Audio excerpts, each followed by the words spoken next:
Hello, welcome to the Squarebase Show.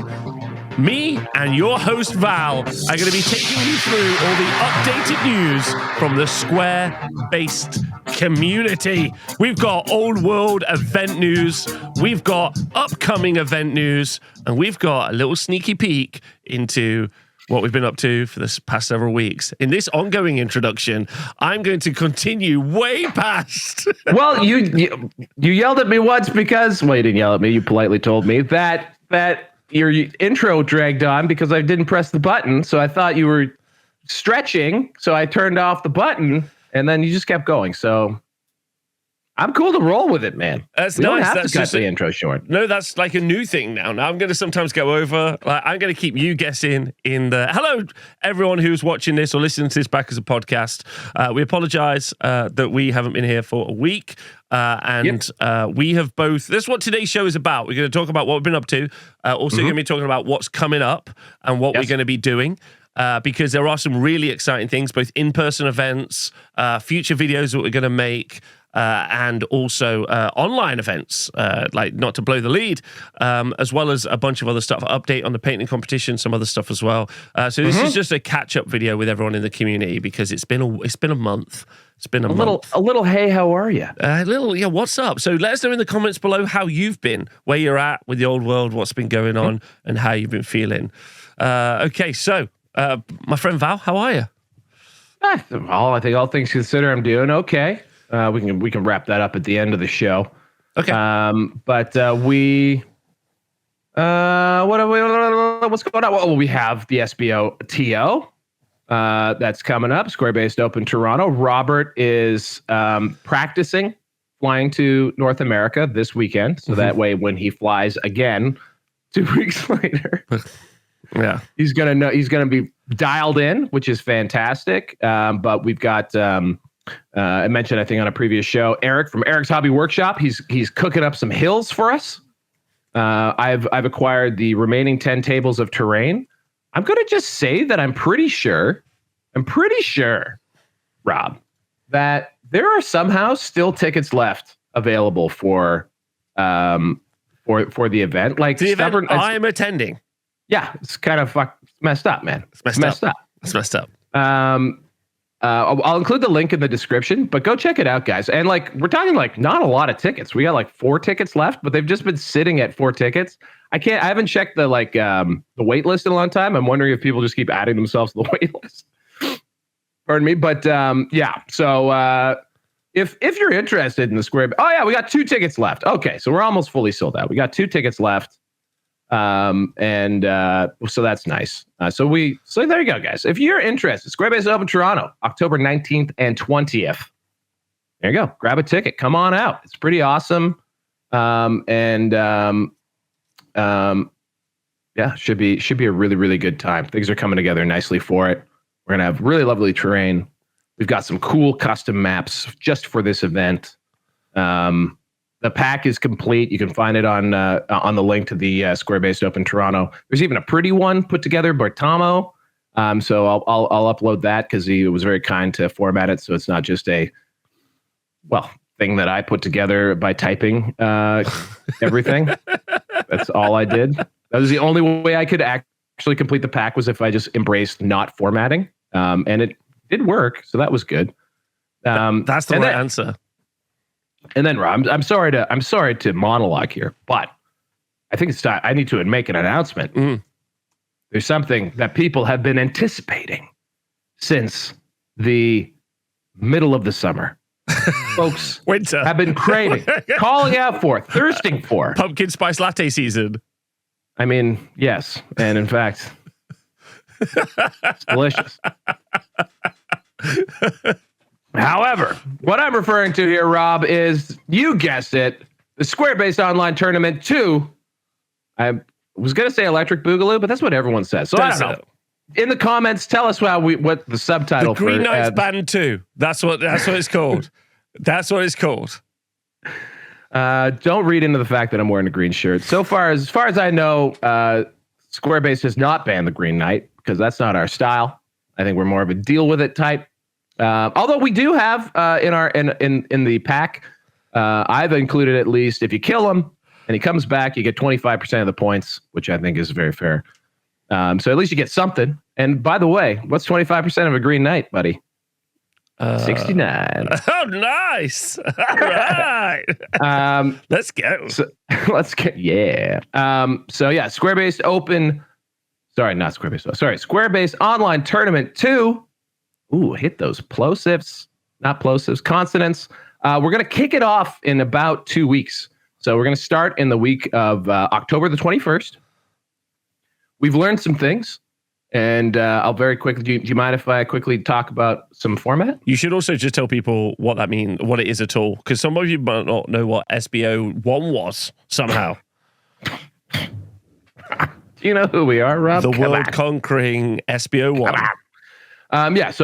Very good point, Rob. So in the spring and summer, I guess it was just the summer, we launched an online tournament that we ran strictly for our patrons on the Patreon Discord, and it was a wild success. We used Warhol, warhol.eu, which is a cool platform that has been created to be able to play.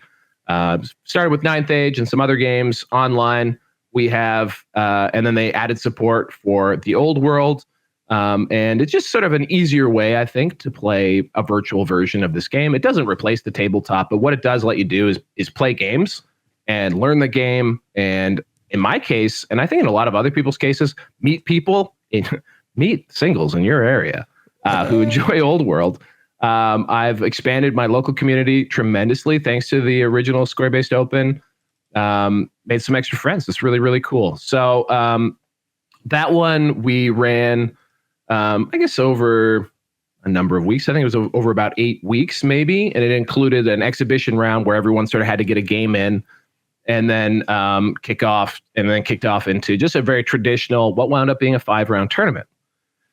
It worked out, I think, very well. It was very manual on the back end. So we've done things this time around to ensure that it's not going to be as heavily manual. So that way, I don't become a bottleneck. I've also enlisted some additional help. We've got Os, who will be my official sort of deputized TO. Let's go, helping. Os has been essential. Also going to be our IRL TO at Square-based Open Toronto. He's got a philosophy background, Rob. So he's a fun guy to chat rules with. I'm not gonna lie. Really? Yeah. I really enjoy his approach to things because I think he perhaps doesn't believe that the truth can be known. Of course, he's got concepts of the truth. I'm putting words in his mouth. I don't actually know if that's the case. Shout out to us. But nonetheless, like super clutch. Of course, world's sexiest gamer, Hugo, creator and developer of Warhol.eu. God, he's good looking. Very tall. Just good. Just good, full package, guys. Beautiful family, too. Anyway, enough of that. He's going to be supporting us as well as he did previously. And actually is currently getting a patch out for Warhol that will allow skirmishers to work like they're supposed to work in Old World, which is really great because that's one of the probably one of the biggest missing items from the way Warhol currently sort of represents Old World on the table, because it's designed around the way skirmishers kind of worked in 9th Age and 8th edition fantasy. Mm-hmm. But anyway, so the way we're going to run it is this time around. Last time we had sort of pods that were based on, we had groupings that were based on your time zone as sort of the first, as the first way to make pairings happen. And I think that worked really well until it didn't. So things started breaking down, both because of my technical limitations in doing the pairings and not repairing people who had been together, all that kind of stuff. Mm-hmm. But also eventually folks just had to start playing outside of their own time zone. And I think what worked well, though, was that you didn't have to play outside of your time zone until, later on in the event. So the way we're going to run it this time is we'll have actually, when I put the sign-up sheet out, which will be available in the comments below. So if you want to join the SBOT 2, you're going to want to click down below. You're going to want to make sure you're a patron. That's very important. Got to be a patron in the Discord. Everything runs through our Discord. It's It is your ticket to win. Before you start typing in the YouTube comments, we're really sorry. Okay? We're really sorry. But we already struggle with managing people already, including ourselves. Val has a problem with managing himself. I have a problem with managing myself. So we cannot manage a huge... We need everyone to be in a smaller little group on Discord and Patreon, and we're sorry. There we go. Yeah. Right? That's why that works that way. Also, I'm not sorry. If you play an event, you generally speaking are paying admission. I think it's like going to be $5 whatever of your local currency to join up. It's 2 months, $10 for limitless joy and fun and someone facilitating an event for you. I don't think it's a bad deal. And 200 green nights. And 200 green nights, apparently. I was warned about the green night. There was I got to go back into my Discord and find the exact person who played at the, I think it was Richmond GT. And just before the original SBO started, he was like, you got to ban the green night, man. I'm like, I'm banning the green night. Get out of here. Yeah. But now look, you've won Rob. Rob is now on the ban the Green Knight wagon. We can talk about that in a second. But anyway, as I was mentioning, there will be a sign-up sheet. You must be a patron. And once we have everyone signed up, we are going to kick things off on October. I'm going to call it the 21st. And then we're going to do basically 3 weeks of people in time zone pods. And each pod will be sized based on the amount of people, as many people as close together as we possibly can. Last time we did sort of like North America, and we did East and West North America. We did UK and Europe. Like, so if you were in the Western part of North America and you were, say, in Alaska, you still had a potential of being 4 hours different from someone who's like in Central Time Zone. So we're going to try and tighten that up as best we can. It just really depends on how many people join. But what we do after that sort of initial 3 games is that we'll take a top cut and we're going to put them into a separate 16-player sort of top portion of the tournament. And then we're going to essentially do brackets from there. And so the top cut is going to be fully international. It's going to be people, playing for the top tier of the whole operation. And then what we'll do with the other pods that you get broken out into will be more regional based. So essentially you'll be playing for, North America, East, West, or what have you. So again, won't be perfect, but hopefully we'll make it so that that's easier for people to get their games in. And then, and then we'll go all the way to the end. We'll celebrate our winners. We've got Ed from Close Order. He's going to be doing some cool coverage like he did last time. The in-depth stuff. Rob and I will hopefully be providing some regular updates too as things go through. Mm-hmm. But hopefully it's a good time and that we've learned some stuff and it should go a little bit smoother. Although the last time went really well too, just because the community was so awesome about making things work. So we'll have the sign-up sheet there. We have an FAQ, thankfully, all ready to go. Because we've done the work already for the Square Base Open Toronto. So we'll use the same FAQ for that. You don't have to worry about that. I'll use the same mission pack as we have from the Square Base Open Toronto. So I'll basically be reformatting the information so that you guys have it. And the sign-up sheet will be, like I said, down below in the description. So that's it. Super exciting. Play from people all around the world, experience what different metas are like, or get into some games with some people and learn how to play. I gotta say that I'm pretty hopeful that what you should experience are some, like, if you are new, at least some learning games. And I would be hopeful that the people in there who are diehard on internet grinders give the opportunity to other people who are new to enter to really learn the game and take through that, because a lot of people are still learning how to play. It is very complex, and if you are in that position where you're much stronger, you can give people that intro game. So I'm pretty hopeful for that. Yeah, I just want to follow on some things that really surprised me with the last Square Base Online tournament was first and foremost, no Dark Elves. So I think the meta will probably be about 50% Dark Elves this time around. But second of all was there was a really cool spirit of like working together to get the game right in the ones that I participated in and saw.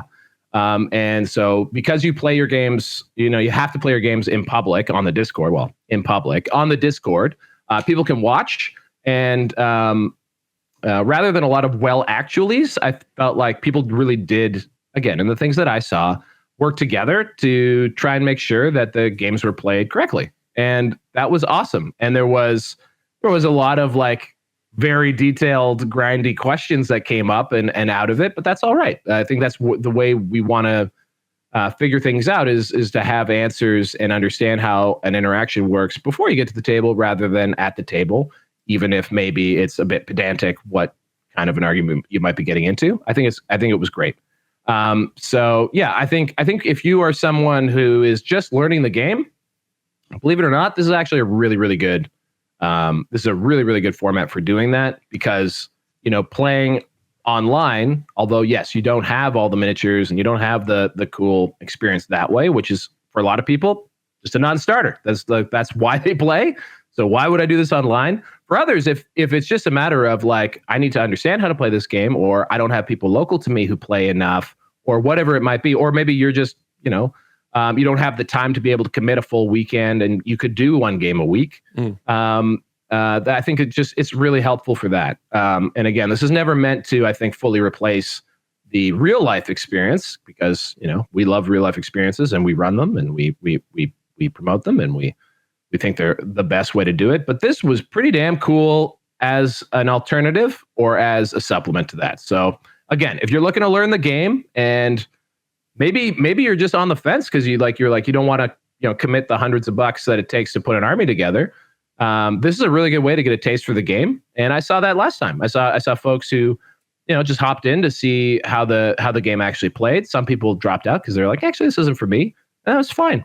And most people were there not to take scalps and pwn noobs. I would say basically no one was there to do that. Most people were there to play the best games that they could and learn and have a good time. And I think we achieved those goals. I hope to do it twice. The sequel is always good, right, Rob? Yeah, 100%. Terminator 2, just think about that. Like, obviously, yeah, right. Boom. Obviously, excellent. Empire Strikes Back. Also good. A lot of people say that Sing 2 wasn't as good as Sing 1, but I deeply disagree with that, obviously. Deep disagreement on that one. Deep disagreement on that front. So yeah, and I'm still watching Land Before Time 2, which was great. Hit us in the comments. Your favorite sequels. Yeah, hit us with your favorite one. We're desperate. We're engagement. I think they call it engagement farming. Yeah, we'll own that. Hit the bell. Click subscribe. Yada yada. Robbo, what's next? What's happening with Rob? Oh, thanks for asking. Couple of things. Obviously, so just to be really upfront with the Squarebase community, I've been moving house for the past month, and while also trying to do a couple of other things. I think, unfortunately, I got myself in a tiz and everything fell apart, which does happen. Like, everyone gets overloaded at work. I'm also running an event. I'm also running events at the weekend. Also, I accidentally, if you remember last year, became a manufacturer, where I just accidentally became a manufacturer. And then I intentionally have become a terrain manufacturer. So we're working on a couple of terrain sets, one of which is coming for the old world in the next 6 months. So that we can cool. I mean, they're actually ready now. But effectively, the base of a forest and the base of a hill, we've just had them designed as STL, so they're really basic. And then you can then put whatever terrain on top of that you want. So we're right now working out what we're going to be able to give those away as bundles or sell as bundles or provide to TOs. Because when we run an event, we run 2 hills, 2 forests, and 2 buildings, which... When I come back from Canada, or maybe when I'm even in Canada, we're going to be designing the other terrain maps and river maps that I'll be doing for the river event I got in November. So it's just a river, man. I love a babbling brook. But I didn't want to do any of those things without having some sort of like at the beginning of the year, everything was a rush, right? It was just everything was a rush, and I'm one of those. And things have slowed down. Yeah, and I'm one of those people. I'm one of those people when. Not really. But I'm one of those people that when I do a thing, I very annoyingly am like, oh, all right, okay, but we need this. Right, everyone needs to be able to get a hill, though. Okay, there aren't hills available, though. Okay, well, let's design something so people can do hills. All right, and then it just scales. So we've been working on those. So now what we should be able to offer in the next couple of months is your ability to just buy a bunch of like bases off us, which are the right footprint to go with the maps, with the new maps. Not that you have to use the maps. This is all just like a thing if you want. Yeah. And then you can put whatever you want on top of those. And then the way we're doing it is because I do think it's unsurprising that things like Ninth Age went to having, or if you look at A Song of Ice and Fire, those games, which are ranked battle games, they use 2D terrain. And they use 2D terrain because it's just more functional. I personally don't like how it looks at all. And so I think a really nice halfway house, if you haven't seen terrain that we use at the TSN Arena, we have a forest as an example, where the forest is on a piece of like, normal map that you would play games on, like a battle map. Yep. But it's the same shape as the forest. And then you just take the forest off if you're moving into the forest, and then you put it back. So you still have the shape of terrain. So we've been working on being able to deploy that and develop that so people could just have it, because no one really provides that as a product. And we're not trying to do it so that like it's something that we can sell. It's just more, it's something I need because I want to start updating all the terrain in the venue. So instead of just being like, I'd like a unique hill for this situation, I'm like, cool, just give me the shape. I'll put whatever the fuck I want on it. And then I could just lift it off and there's a mat. So that's what we've been working on, which has been fun. I think that's awesome. Of course, TM 5D terrain has been something that you spitballed on this very show, and then executed at the TSN. I think it works really, really super well. I love it. And the forest thing, like I was joking, I think on the last show that I borrowed a bunch of forests from my man Lionel at X Planet Games in Mississauga, Toronto. Go there, it's awesome. But I was taking his incredible collection of Citadel woods, and he just handed me the bases, and I was like, "Oh, where are the trees?" He's like, "You don't want the trees, man." So, which is basically 2D terrain with extra steps, right? That's basically what we're talking about. Functionally, and I think for people, we can't say play on 2D terrain, even though it makes a lot of sense from like a gaming perspective. But I think it is funny that in order to make it so that people, when they arrive at the table, have a table of terrain that looks the way that they want the game to look, but is also supported by something that plays really well because you can flatten it when you need to. That's going the extra mile, man. And I think it's really smart. So kudos to you for creating these things. When we get to the point where it's all finished, we'll show you all. But it's just a thing. And I would like everyone to be clear. I hate, that's so strong, but I don't like 2D terrain. I don't want to play games on 2D terrain. I want to play games on a board that looks thematic and makes sense. And that's what we're really trying to gear towards. And also mainly because my events at the TSN Arena, I just want them to look better and better. And I want people to be really impressed.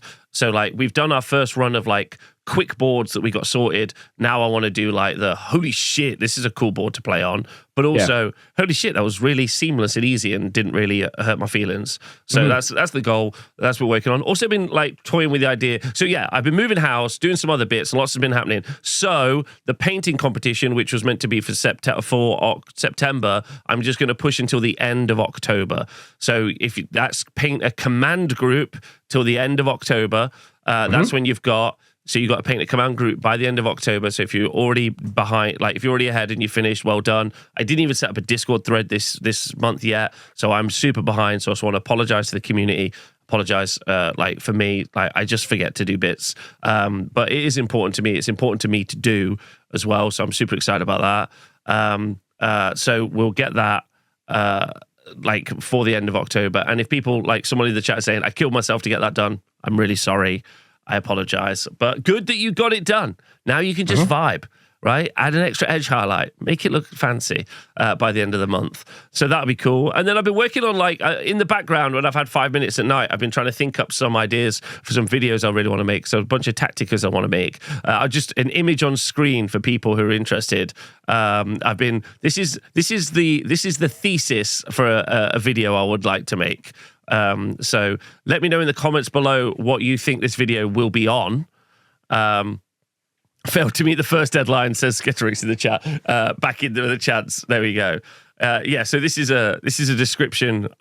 This is the thesis for a video I'd like to make about the old world. So hopefully that's good. Yeah. What do you think? Turkeys, cows. Yeah. Okay. All right. The cows are actually the cow. Yeah, it is about throw ranges. The cows are actually. The cows are actually an Honest War Game staple for when we do streams. The people in the chat are like, they're like, I don't understand how that works, Rob. I'm like, let's go to the cows. I'm like, you've got 3 cows in the line. They're a screen. I've never seen the cows before. I've been enlightened just now. That's fantastic. So anyway, so there's lots of that going on, and lots more stuff to come from us in the future, which is super cool. Also, I'm coming to Canada in a couple of weeks. I'm really excited about that. I'm probably going to try and go for a streaming role at the event, which could be quite fun. I think that at the SBOT Toronto.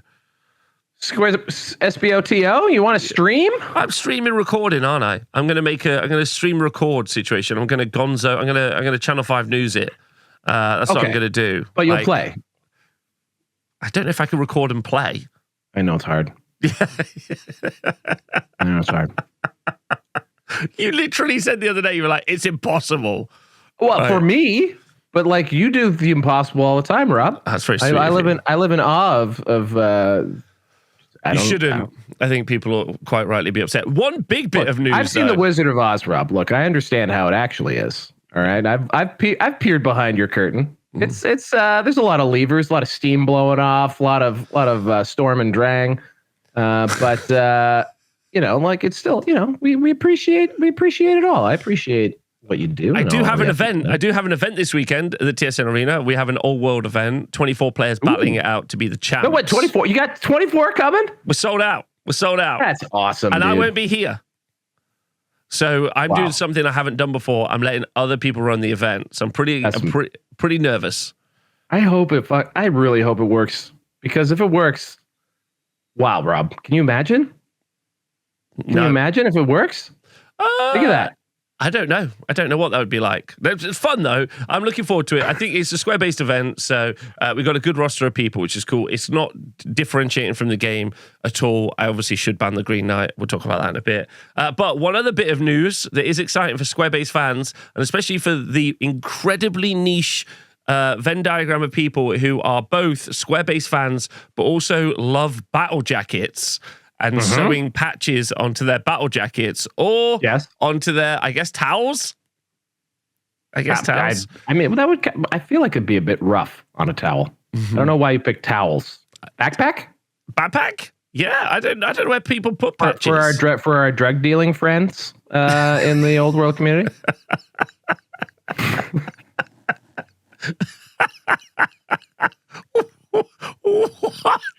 What? What do you mean? Why are they signaling that they're drug dealing? Like, what's the plan? Speaking like a man who's... I'm revealing too much, but... You want to look for the guy with the backpack at a social event. Okay, if you why has he got a backpack that's got a square-based patch on? Anyway, we've made. If it's a backpack and a skateboard, you're in. Like whatever you need. Jesus, it's like the 90s drug dealer from a TV show. Up until very recently, like things got really easy, but revealing too much. Well, too much. Anyway, there you go. There's some square-based patches that you can get and stick on. I will be bringing some to Toronto with me, which is fun, and obviously they should be cool. I think they look really cool. They're actually really well done. Actually, genuinely well-crafted patches. Super nice. Like multiple colors and like super sick. There's also a poster coming soon. Poster? What about t-shirts? We got t-shirts, hats? T-shirts and posters are actually coming as well. I'm actually, the poster / t-shirt, I sent you the design. It's actually sick. The thing? Yeah. That's cool. Yeah. All right. Okay. All right. Okay. We're doing it. All right. So that's that's been what's going on with me and where we're at. And then also we're going to do a bit of a community roundup, if that's okay. Specifically, the hot news in the square-based / old world community. right now is the results of the Lagutta. The Lagutta.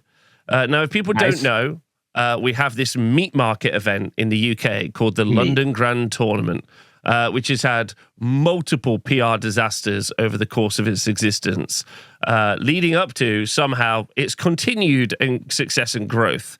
And it really does show that you can fail upwards. But these are all very harsh statements. these are all really accurate, incredibly accurate.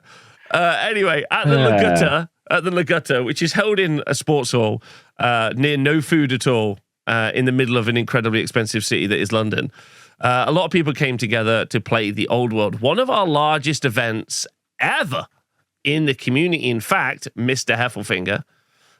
It was organized, it was at some crap place. Shout out to Joseph, who ran the event. I think that there were some FAQ stuff going around. There were some odd things, specifically hills. Forests are natural terrain, but hills were also deemed to be natural terrain. Now, obviously in the Old World community, or at least the way I've run it, I've always declared hills to be unnatural. Flat Earth theory. Go check it out. Hashtag Bigfoot is real. But also, like, this is what you're getting to for purposes of the Green Knight? Yes. The Green Knight defines what natural terrain is as difficult or dangerous terrain. Yeah, but it was without structures on it. But a hill is neither difficult nor dangerous. Needed a buff, baby. Needed a buff. That seems dumb. People are making decisions. Maybe we don't need to ban the Green Knight. Maybe we just need to start with playing its already good rules and not give the Green Knight even more good rules. But anyway, sorry, I don't mean to interrupt, but that rankled me. That's okay. That's super okay. I think we had 52 players battling it out in the Lagutta at the event. Now, I have the event results here, and the issue, I think the things that have upset people, and I want to talk about a little bit as to why, is the event result itself. Okay, so let's just quickly, before I show everyone, or before we talk about it, I just want to say, as someone who has religiously done the Age of Sigmar Stat Center for years, I always do the 5-0 category and the 4-1 category. So and the reason I do that is because I don't really believe in the podiums. There used to be this guy in the Age of Sigmar community called Dan, AOS Shorts, and he would very much regularly post, like, he would be like, the top 8 of this event was very diverse, and then the next post, he worked for Games Workshop, like, directly, the next post would be like, the top 12 this event was very diverse, and I'm like, cool. And the narrative would change on how many people he wanted to, like, include in the podium for the story. So I was like, let's just do away with that. I believe podiums to be a bit silly, and it's just the top bracket, top 5-0s or undefeated, and then 4-1s. So podiums often punish the person who lost on top table. Yes. We would very frequently see those folks actually fall to, like a 4th or 5th place finish. I knew that from, like, doing 40K events, like doing that kind of coverage. So yeah, we actually switched to just doing the top table matchup, whatever that happened to be. Yeah. So however you cut it, you want to give people credit for performing well. Yeah, exactly. So, so if I was to just read out the top podium, which would be the first 4 armies, so like they're all the Kingdom of Bretonnia. Well, what about the runner-up though? Kingdom of Bretonnia. Oh, oh. Whereas if you do go down the 4-1 section, then you do. Well, you don't even get not Bretonnia actually, because it's like Beastmen, Bray Herds, Vampire Counts. Like, you do get more Kingdom of Bretonnia. There's some Wood Elves in there. There's actually quite a few Wood Elves down in that section. But anyway, so the Kingdom of Bretonnia did really well. We had an undefeated Kingdom of Bretonnia in Dr. Luke Blacksil. Lord Blacksil. Lord Blacksil. Listen here, punks. I'm not a punk, and I love the Tories. Lord Blacksil. And then he was running Old Bretonnia. You have the very famous and incredibly astute James Ramsey of 40K fame. And also he's already won several Old World GTs, again with Bretonnia, with 4 and a draw. Then you got Edmund Dryman in a 4-1 with Bretonnia, and James Gascoigne with 4 and Bretonnia. And the consistent theme between The consistent theme between all of those results is that it featured both Pegasus Knights and the Green Knight. Not Edmund. Not Edmund? Not Edmund. Edmund, by the way, what an old world English name. Are you sure? No Yeah, Green Knight for him. No Green Knight. I'm looking at it right now. Oh, yeah. But Peg Knights are in there. Yeah, for sure. Yeah, For Peg sure. Knights. Peg Knights are the absolute no matter what. Best. Yes. So I think the story here is, all right, I don't want to gild the lily anymore.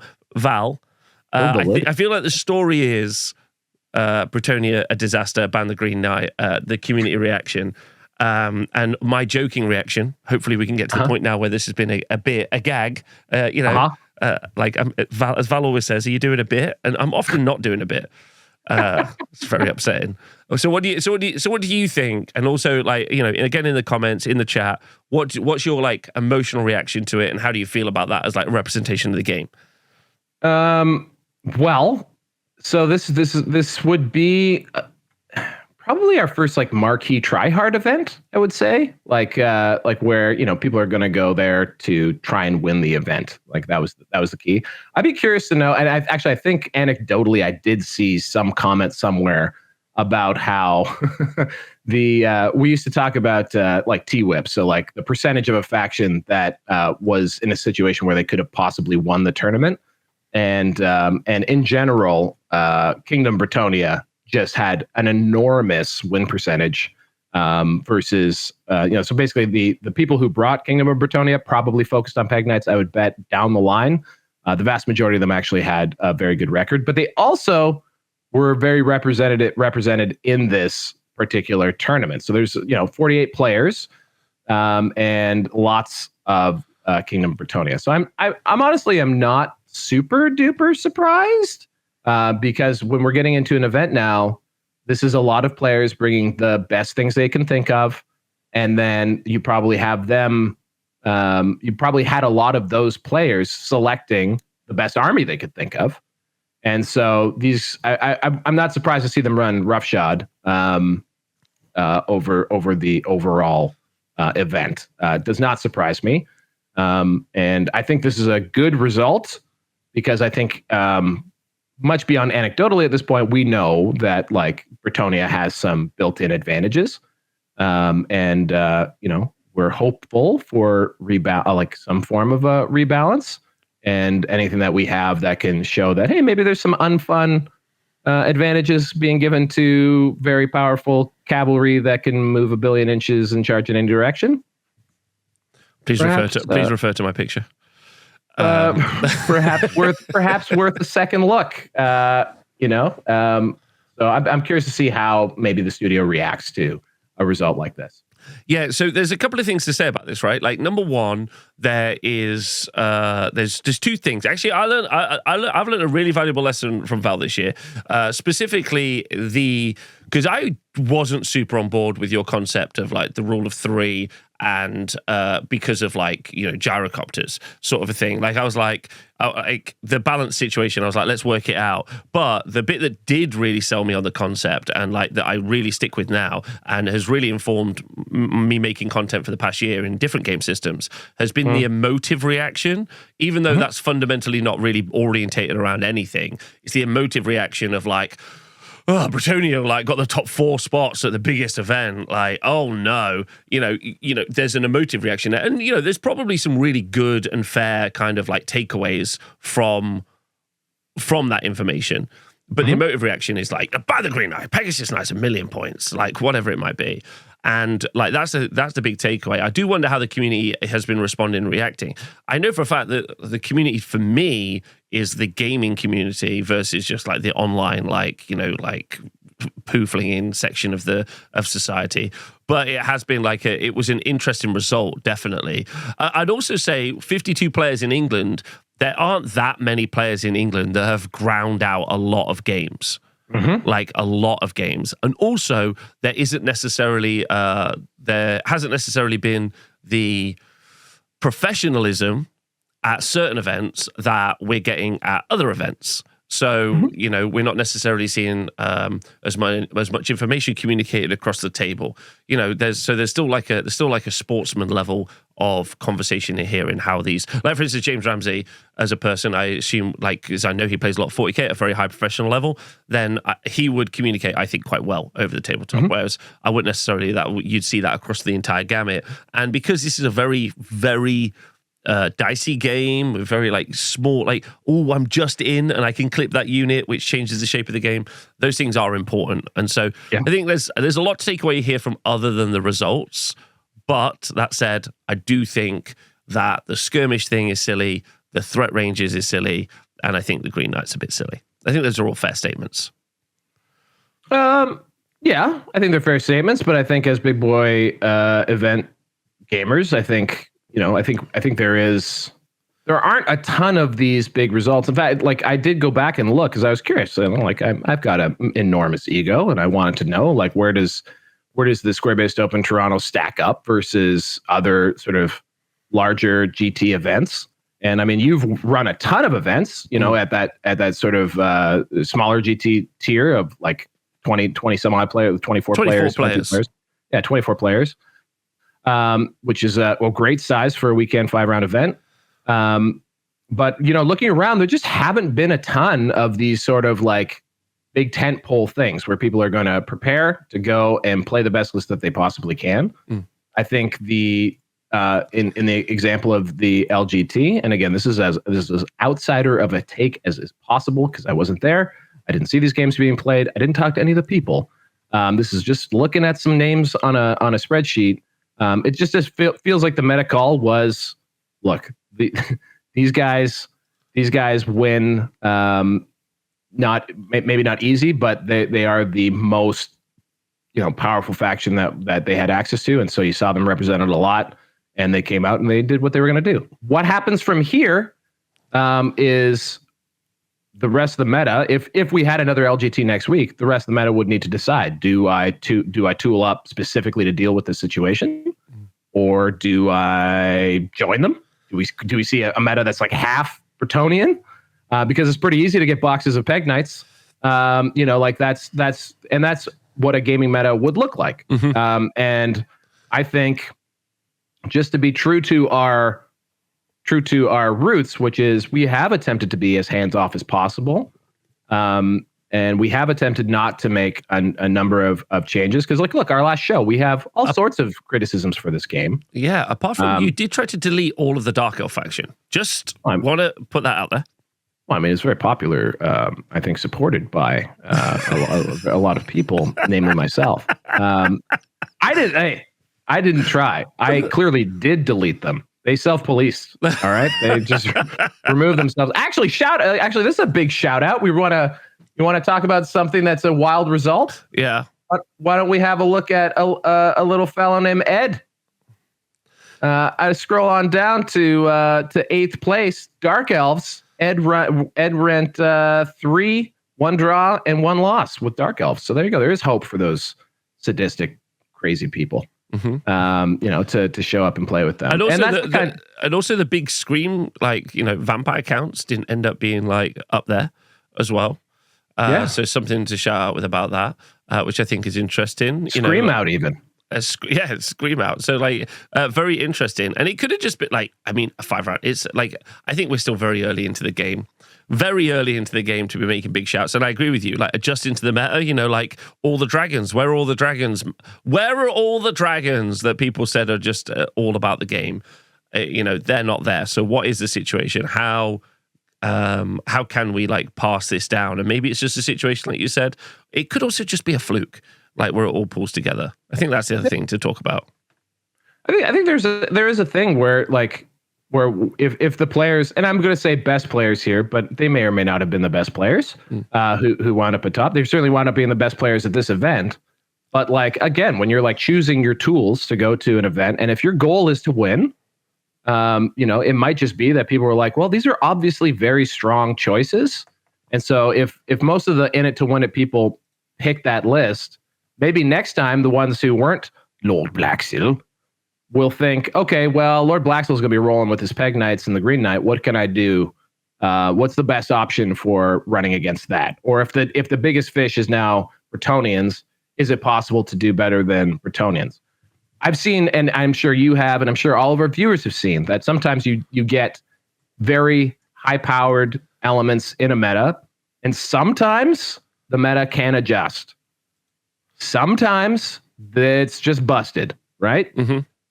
And I think in this particular case, they are somewhere on that border between like just busted and potentially with counterplay available. I just, do we really need to try so hard to overcome this, or is this just a overcooked rule set, perhaps compensating Bretonnian players for decades of neglect and lack of rules, which is how I read the Bretonnian rules. So I'm not super mad to see Bretonnia at the top in the context of the history of fantasy. So yeah, and the other thing is too is that like, sure, maybe if you didn't bring Bretonnia, you couldn't finish, on that podium, and that is kind of lame that like all 4 of the top placings were Bretonnian, but that doesn't mean that the other people weren't able to have fun, and it also probably means that you got wrecked by a Bretonnian list, and then you went on having good games against other factions, and you probably tried your hardest to play that Bretonnian list, and you probably had a sweaty good game, maybe, I hope. So like, on that list of the top Bretonnians, there are, Lord Blacksoul did not leave a lot of points on the table, but the other ones did. They did have some closer games. So yeah, that makes sense. Yeah, it's interesting. I think just I don't want to shy away from it. I know for a fact that we're a really positive show when it comes to the old world. We talk about it a lot. We're really excited about it. I think the game, unlike any other of the games that Games Workshop produces, has its own internal ability to self-balance. Mm-hmm. You have in lots of armies an answer to lots of other questions. That exist out there. It was only a few months ago we were talking about gun lines and Empire gun lines, and we've moved away from that. We've talked about dragons and toughness 6 stuff, and it seems we've moved away from that. But we aren't getting lots of events. I know for a fact I've seen players attend my events with multiple different builds of the same army, and I've seen other players who've been to multiple events run different armies. Like we've had the Skaven. The Skaven build with all of the skirmishers running around. We've seen that try to be a thing, and then it didn't really be a thing. We've seen Tomb Kings with tons of dragons. We've seen a bunch of stuff, basically, is what I'm trying to say. And I think it really is about who turns up on the day and what turns up on the day. And we still haven't seen, thanks to the production meta, a load of different armies. Like we haven't seen a Slayer's denial list really take to the tables. I am genuinely tempted to put that together, actually. I think that could be quite engaging as not because I necessarily think it's got the best path to victory, but I think it would be a really interesting thought experiment to play that army over the event over the course of a weekend, and just play an event and see how it actually works. Because we've all done the math, we all know how it works. We know you can not give them X number of points, but how does that actually work? You know what I mean? Yeah. If you go all the way in, what does it actually look like as a game? And I think that'd be quite interesting. But I do think Old World has a more opportunity to self-police than any other game that's out there, which is great. There are a lot of good rules. There are a lot of armies with good stuff. And I think, again, if we had a really dedicated player base that was really if there was a WTC in action and we had grinders out there repping games and finding matchups and doing stuff, we would see reactions to this, and that meta game would become more interesting. And I think let's also remember that, like you've mentioned a couple of times, out of the gates, what was the big bad? Toughness 6, layered save, dragons. And Bretonnia is actually, with their character that has Monster Slayer, on a Duke on a Pegasus with the, whatever it is that you give him that gives him Monster Slayer, have the ability to eat those dragons. So here's your fish that was able to eat those dragons. Makes playing with a dragon into something like this a little scary, because all they need is a 6, and all you need to do is fail a ward save. So what have we seen here? Maybe here's the big fish that ate the dragons, right? And So what's the thing now that settles down? What is the rock or the paper or the scissors to this particular style of list? And you just threw out an idea, and there's probably other ideas. I would also point out that the vampire count list that showed up, like it had a zombie dragon in it. It had one mortis engine. It maybe wasn't, like the equivalent of a Green Knight and lots of Pegasus for vampire counts. So maybe we'll start seeing people bringing sort of max power, and it'll be interesting to see what the meta looks like if everyone is, if a larger portion of the meta starts shifting towards things that they think not only they want to play with, but they want to play with so that they can win. Yes. And that, by the way, is a turnoff for some. We're going to have that's a toxic meta. I don't want to deal with that. Well, guess what, guys? That's a tournament meta. And for those of us who enjoy playing in tournaments, that's the way it goes. And then it's on Games Workshop. And I'm hoping that they answer the bell here to then smooth out that meta, to make it so that there are more options that have the potential of winning an event, that we aren't pigeonholed into certain list designs.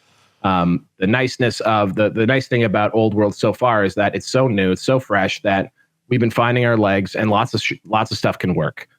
As things get solved, less things will work. That's the way she goes. So I'm curious to see how people will solve for these two things. And obviously, the Green Knight was given a buff that it didn't need with the Hills thing, if that is in fact true. I know that was true at Capital City Bloodbath, but that was, I think, the TO perhaps not quite understanding what the Green Knight was all about. Like RPAC, for example, definitely is explicit about, it's difficult and dangerous that the Green Knight can come in. So anyway, I'm not mad. Yeah, you don't have to be mad. You don't have to be mad. So I just thought I'd bring it up. Let us know in the comments below what you think about that, obviously. And then we have got, we've talked about this already, we've got the SBOT in real life coming up. That's not far away. Not far away at all. Not far away. And then I will be putting out a pack for the Riverlands in the future, which hopefully, and we'll put that up on the website. So let us know what you think about that. I'm going to try and do that. Maybe I'll do that while I'm flying. I'll write it all out. It's actually written out. Just need to get Tomo to put it into some context. So that should be really fun. And if you don't know what I'm talking about, I'm running an event, just an Old World event where it's all the same, but there's a giant river on every board. Non-natural river. That's important to point out. A non-natural river. So that's important. Yeah. Yeah. The Green Knight famously doesn't swim. So he cannot appear in a river, obvi.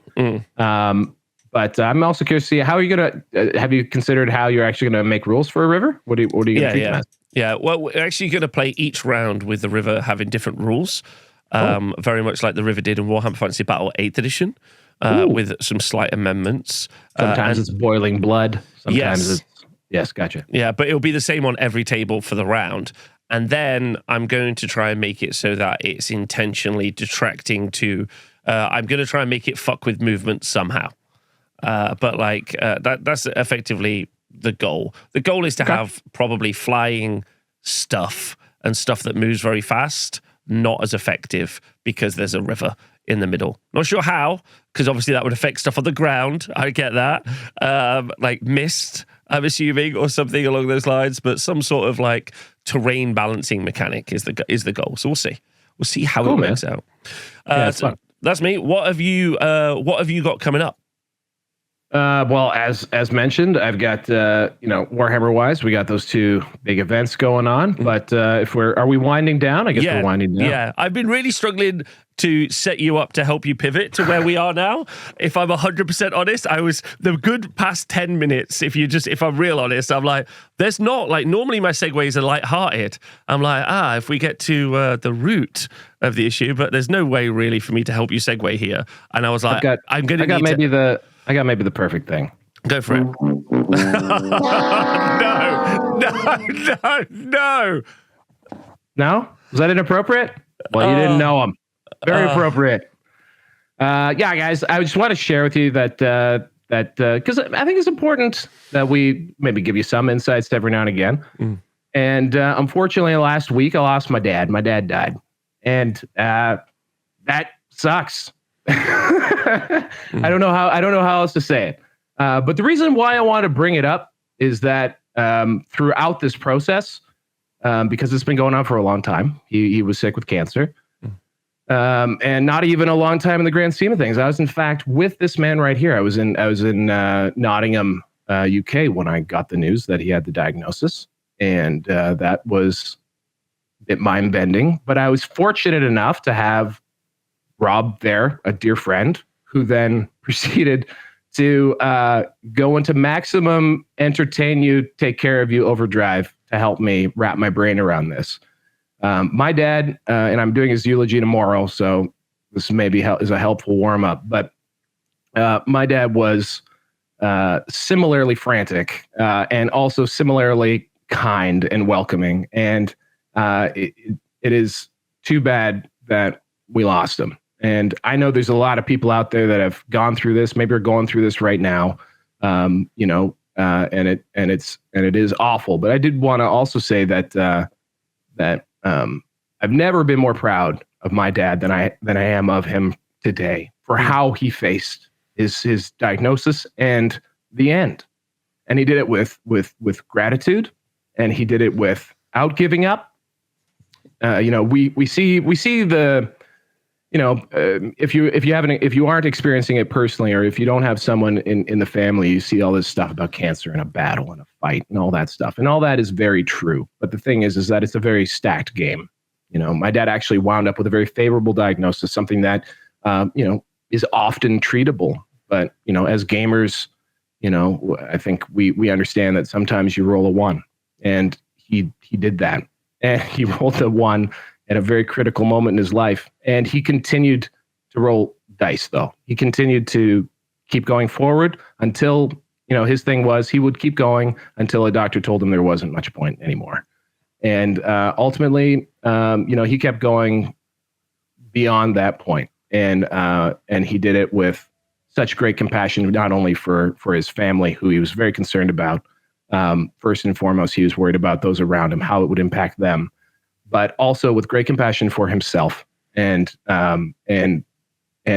without greed for more life at any cost.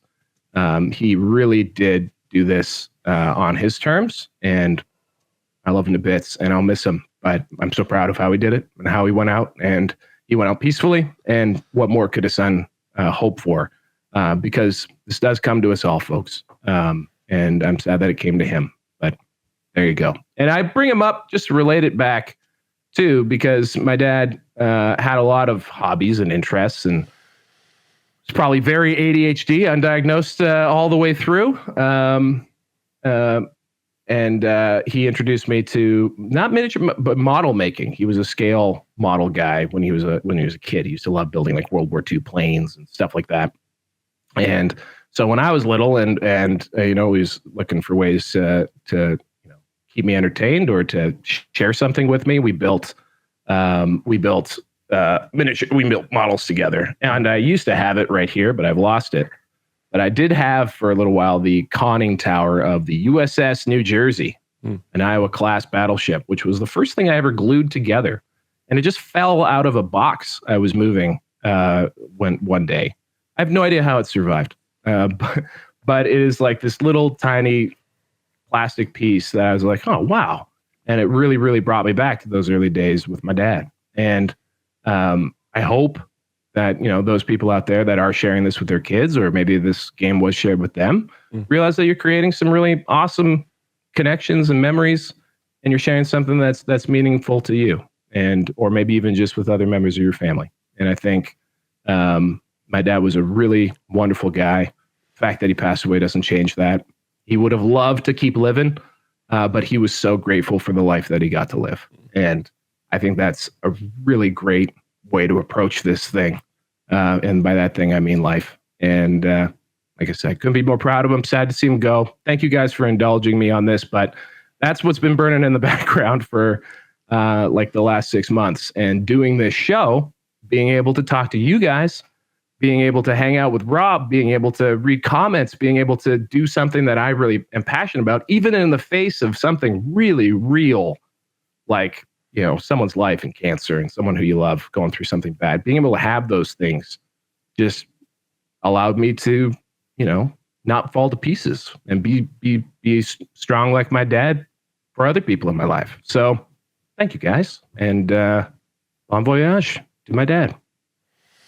Yeah, I'm really sorry for your loss, brother. I know it's been really hard, especially as you're such a positive guy, and you're like, we could do this, we got this. It's like, oh, it's a 1. Okay, next step, we're gonna go again. It's a 1. Honestly, over a 6-month period, it was like watching you play one of your 3-hour Warhammer games. Just as a toughie. I'm super sorry for your loss. Really happy that when you said, and this relates to building minis, you didn't then say this related to the Green Knight. I was concerned that you were going glib. Okay, but that's good. Unfortunately, he's not coming back. Jesus. Well, I wish he was. And loads of me love. Too. And yeah, I'd like to at least mirror your sentiments that being able to do this, even because Val knows better than anyone, but starting this show, the Honest Wargamer years ago was at a pretty low point in my life. And it was a continuous, difficult stretch for a large portion of my life. And now that we're here, thanks to the support of everybody and everything that's happened, and even us, we're unabashedly one of the biggest old world shows in the world, and that's hilarious. And I'm really proud of us, and I'm really proud of you, and I know your dad will be proud of you as well. And I think that's lovely, for a variety of reasons. So that's nice, and also terrible and sad. So there we go. And I have no way to end the show well. So I'm just going to say stay square blessed and look after your family. That's it. How's that? I think that's a really good way to do it. Don't think, as a cliche, don't take things for granted. But what does that even mean? I think that means spend time with people you love, do the things you love as much as you can. And don't question that.